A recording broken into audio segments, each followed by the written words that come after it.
আচ্ছা, চ্যাপ্টার 16 লম্ববৃত্তাকার শঙ্কু 14(3) একটি লম্ববৃত্তাকার শঙ্কুর আয়তন ভি ঘন একক, ভূমিতলের ক্ষেত্রফল এ বর্গ একক এবং উচ্চতা এইচ হলে এ এইচ বাই ভি এর মান কত? তাহলে প্রথমে ভি সমান হচ্ছে আয়তন, ভি আয়তন, তাই শঙ্কুর আয়তনের ফর্মুলা হচ্ছে 1/3 পাই আর স্কোয়ার। এখানে উচ্চতা দেওয়া আছে এইচ। আচ্ছা, এবার ভূমিতলের ক্ষেত্রফল হচ্ছে এ বর্গ একক, তাহলে ভূমিতলের ক্ষেত্রফল এ সমান হবে পাই আর স্কোয়ার। এবার কি বার করতে হবে? A H by V, A H by V এর মান বার করতে হবে। A H by V, A H মানে এ মানে pi r square, H by V 1/3, 1/3 pi r square H. তাহলে পাই আর স্কোয়ার এইচ কাটছে, ওপরে থাকছে 1, তাহলে 1 ভাজিতক 1/3, 1 গুণিতক 3/1 সমান হচ্ছে 3। চারেরটা, একটি লম্ববৃত্তাকার শঙ্কুর আয়তন ও পার্শ্বতলের ক্ষেত্রফলের সাংখ্যমান সমান। শঙ্কুটির উচ্চতা এবং ব্যাসার্ধের দৈর্ঘ্য যথাক্রমে এইচ এবং আর একক হলে 1/h² প্লাস 1/r² এর মান কত? আচ্ছা, শঙ্কুর আয়তন আর পার্শ্বতল সমান, তাহলে চারেরটা শঙ্কুর আয়তন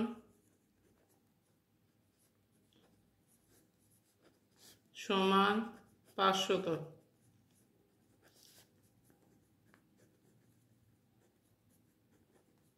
তা শঙ্কুর আয়তন হচ্ছে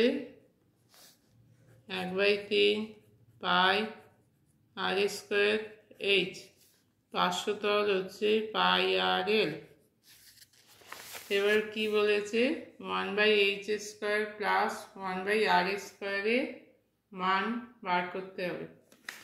আচ্ছা, এখানে কাটছে হচ্ছে পাই কাটবে। আচ্ছা, আর এল সমান হচ্ছে 1/3 আর স্কোয়ার এইচ, এল সমান হবে 1/3 r square by r into h, r দিয়ে কাটলে হচ্ছে আর, তাহলে এল সমান 1/3 এইচ আর। আচ্ছা, কি বার করতে দিয়েছে? 1/h²,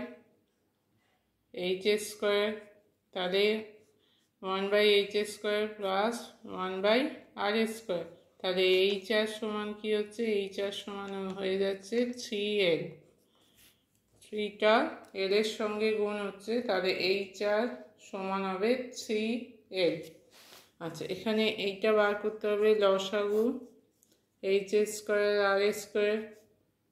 r² প্লাস h² সমান h² প্লাস r²। এখানে এইচ আর সমান 3l আছে, তাহলে 3l এর স্কোয়ার, h² প্লাস r² সমান হচ্ছে l², 3² 9, l², l² কাটবে, তাহলে হচ্ছে 1/9। তাহলে অতএব 1/h² প্লাস 1/r² সমান হচ্ছে 1/9।